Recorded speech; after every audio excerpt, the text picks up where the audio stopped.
Hello, folks. It is Monday, April 11th, and welcome to Commissioner in the Car. My name's Dustin Zarni. I'm the Onondaga County Democratic Elections Commissioner, and this is the Primaries Abound petition, or edition. Not petition, but petitions are on my mind. Today on Monday, April 11th, we have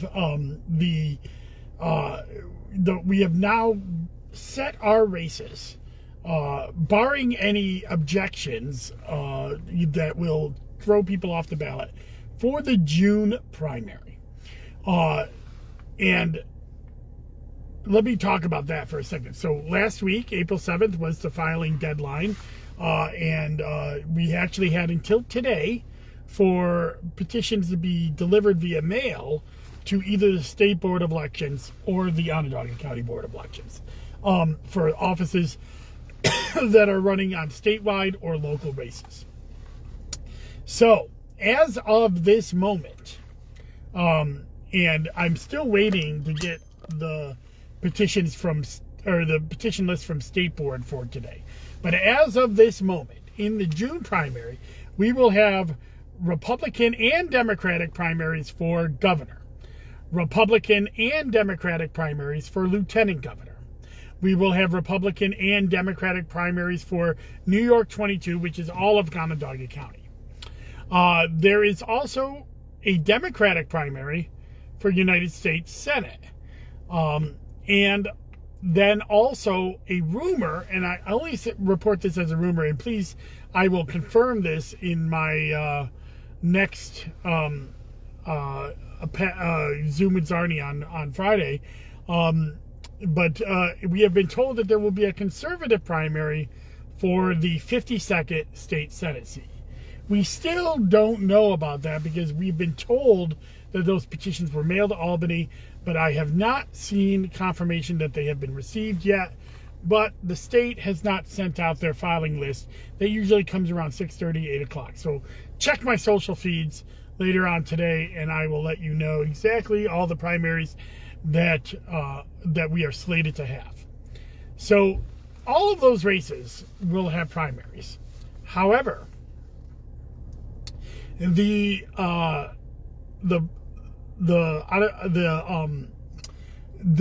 objection season is starting, and I posted about this on my Twitter and Facebook feeds.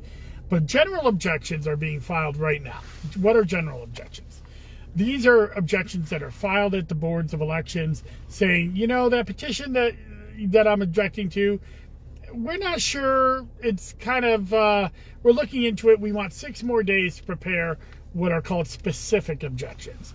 So general objections a lot of times are filed when specific objections may not actually come, because in those 6 days after when a general objection is filed, which has to be filed within 3 days of a petition being filed at a particular board, they find that they don't have enough specific objections to throw a candidate off the ballot. And the only way you can really throw a candidate off the ballot is if they're collecting signatures for people outside of their party or outside of their district, or are very sloppy in filling out their petitions and have problems with their witnesses. So, and if you want to know more about that, check out my Sunday seminar, How to File Objection Specifications, and also my Getting on the Ballot Sunday seminar, all in my feeds. Check that out because they go really into the details of how to get on the ballot, which includes petitioning, and also how to file objections against other people who are getting on the ballot, and how to file petitions. So all of that stuff goes into it. But the 2-mile overview here is that when a general objection comes in, which is 3 days after a petition is filed, it may or may not lead to specific objections. Those specific objections have to come in 6 days after a general objection is filed. And if the specific objections come in, and the board agrees with as many specific objections as possible, but they do not necessarily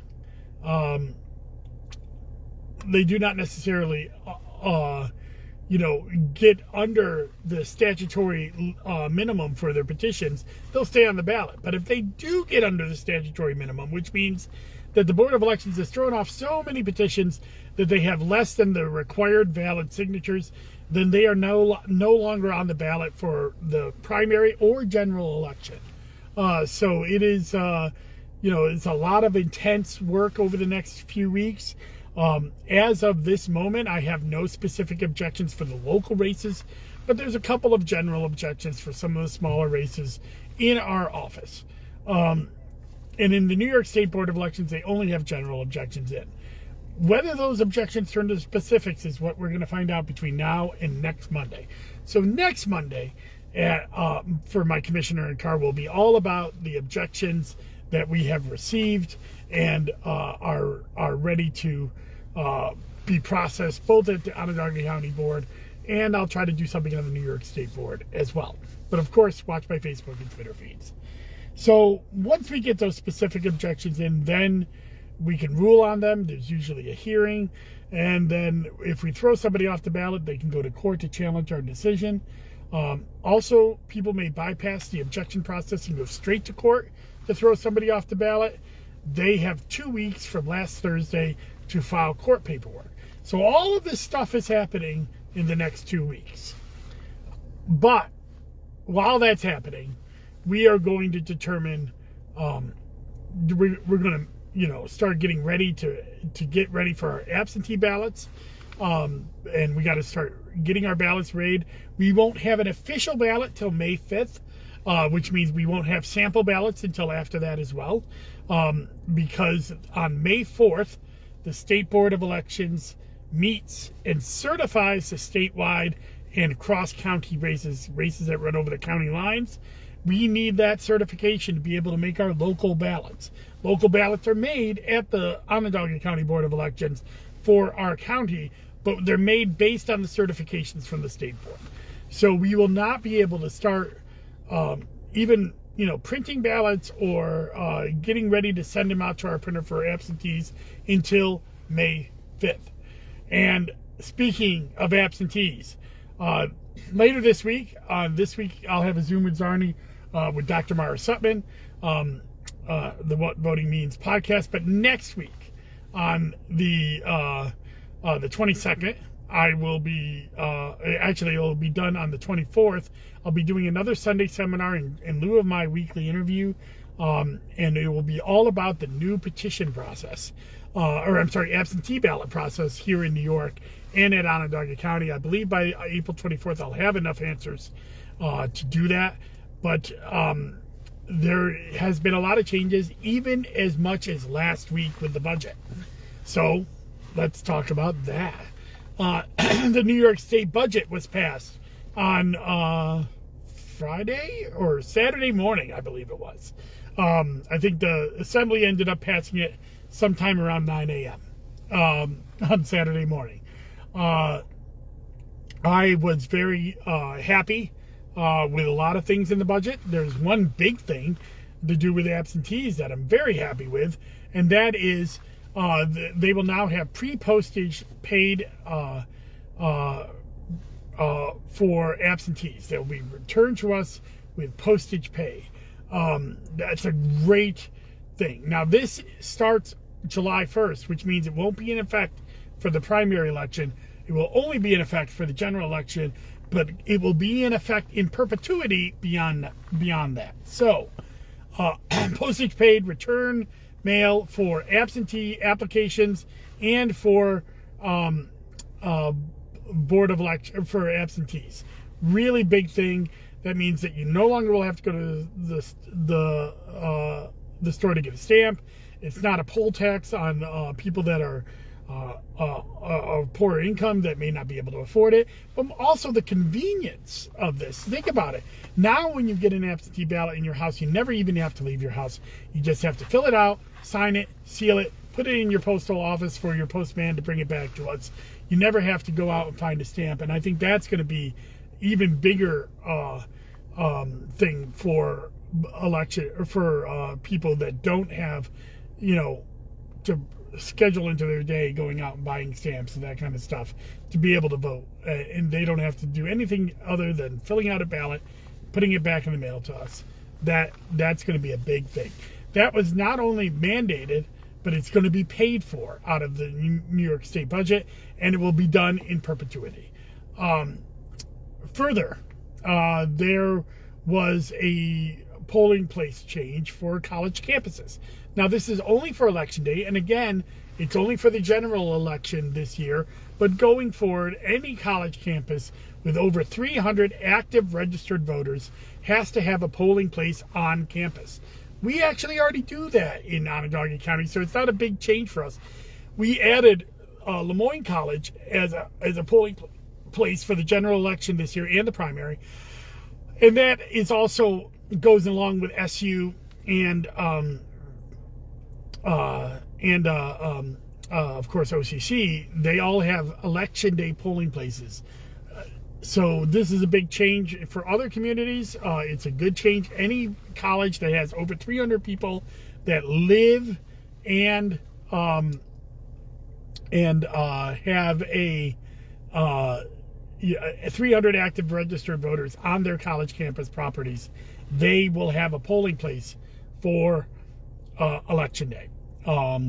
And going forward, there's some language in next year. We're going to have contiguous election districts around these polling places to make sure that everybody in that polling place votes for the same person, and also all campus people are definitely going to the same polling place. And also it keeps people from outside of the campus from having to go on the campus. It's a really ingenious way to deal with large campuses, and a pro-voter, pro-student package here in New York. It's a big thing. Things that did not make the budget, though. There was no direct aid for county boards of elections, whether it's capital aid or aid to localities to offset running elections. I expected that. Unfortunately, I was hoping for direct money, but they did give direct money last year, both in aid to localities and for capital equipment. So they probably weren't going to give it again this year. But we'll continue to keep asking, because I do believe the state has a responsibility to fund elections. Although funding the elections on the postage is a big thing. So that's $4 million they're putting out there. That's a lot. So hopefully we will see better funding in the future and better support for county boards of elections. The New York State Board of Elections did pretty well. They got everything they asked for, which is definitely a change from previous years. They actually got a little bit more than they asked for, and they got money for their public financing portion, although it wasn't fully paid for, but it doesn't have to be fully paid for until next year's budget. So they got enough startup money for their public campaign financing. And so that's a big thing. So I don't see any questions in the chat, but I know David is always here, and he wants me to take the Bills stadium money and give it to BOEs. I can definitely see what we can do with $700 million. We'd have the best board of elections in America. And we'd probably use all that. But that being said, I don't see any other questions in the chat, and I got a few things that I got to get done. What are some big upcoming things? Well, as I said, over the next 2 weeks, we will have objections and specifications. On May 5th, we will determine the ballot for Onondaga County in all the different races. On May 15th, we will determine the early voting sites for Onondaga County. That is coming up. We have not set the new early voting sites. We have 10 instead of 6, so we have to announce the next 4. We have to we have to see what's going on there. And then finally, we have to actually mail out those absentee ballots in the middle of May, and getting ready for that June primary. So lots of stuff is going to happen. Okay. Yeah, you know what? I forgot to talk about the lawsuit. Thank you, Mark. Let's talk a little bit about redistricting. We always have to talk about redistricting here in Commissioner in the Car. it is the Plan B districts. So last Friday, as you know, the lawsuit over the New York State redistricting, there was a ruling that said that the congressional maps were gerrymandered, and because there was a process issue, not only the congressional maps, but the Senate and the Assembly maps were all thrown out. We all had to get new districts by today, and then have also an August primary. This was a ruling by a Steuben County judge. It was the first ruling in this. It was immediately appealed, and a stay was issued in the appeal. And then there was a hearing on that stay on Thursday and a ruling on Friday. What the judge ruled on the stay, which is saying that you cannot enforce this judgment, they ruled saying that the stay will continue until April 20th. On April 20th, there will be oral arguments with the appellate division, and then it will go to the Court of Appeals after that on whether these lines meet constitutional muster. And it's interesting, the appellate division really said that the congressional lines are the ones that they're going to be looking at for gerrymandering, that the state Senate lines and Assembly lines were not found to have been gerrymandered and can only be thrown out if there's a process problem with the Independent Redistricting Commission, and there's still an open question about that. So by April 25th, we may have some more understanding of what is going to happen with this. I still don't think we will have a resolution, because no matter what the appellate division does, it'll go to the Court of Appeals after that. And I really hope I got that in the right order. But we're at the mid-level and not the top level for New York. We've had the entry level, now the mid-level. They're going to render a decision sometimes around April 20th, and then it will be appealed to the top level, and then we'll have another ruling there. So we're not really sure what is happening with it, because the stay is still, and we won't have oral arguments. However, as part of the stay order, the judge did say that that the lower court judge could actually still go forward with redrawing the maps, but they won't have any effect. So the lower court may issue and appoint a special master to draw these maps, since the legislature is not going to redraw these maps by today. The lower court could put in a special master in place to draw these maps. That'd be interesting. Mark asked me my opinion on the case itself. I will give you this opinion, because I'm not a constitutional lawyer, not a lawyer at all, but I have been following redistricting. I think it's going to be very hard for a court to throw out the Assembly and Senate maps. Those maps were, by all objective standards, while Democratic leaning, are not gerrymandered. We have a Democratic leaning state. You would imagine it would be Democratic leaning. And yes, there's a little bit of a whiplash in the Senate maps, but remember when the Senate maps were drawn in 2010, we had a Republican Senate, and they pretty much drew maps that were probably Republican gerrymanders. So just moving back to neutral seems like a Democratic shift, but it's a natural shift. This is my opinion. The congressional maps are absolutely Democratic biased. Whether that meets gerrymandering standards is something that the court is going to decide. I will tell you this. I find it incredibly hard to imagine the court will issue that these maps are gerrymandered and then order a new election under new maps this year, in the year of our Lord 2022. It is we are getting very late in the calendar. It would be incredibly hard for the boards of elections to turn around after certifying a primary in June, which we would have to do for the statewide and state Senate primaries, and then have another election on August 23rd. It would be virtually impossible. We'll find a way to do it if we have to do it, but it would be a tremendously large burden on boards of elections to do that. Also, we have a Supreme Court case in Alabama that ruled, I think now 6 weeks ago, that changing the maps for this year is too burdensome.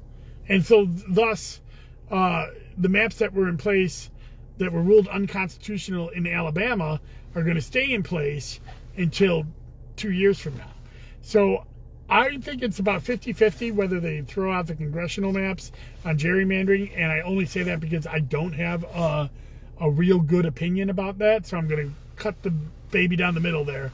But I will say that I would be very surprised if they throw out the congressional maps, that they order a new election this year, and I would be even further surprised if they threw out the Senate or Assembly maps. So, yeah. We'll have to see how it goes.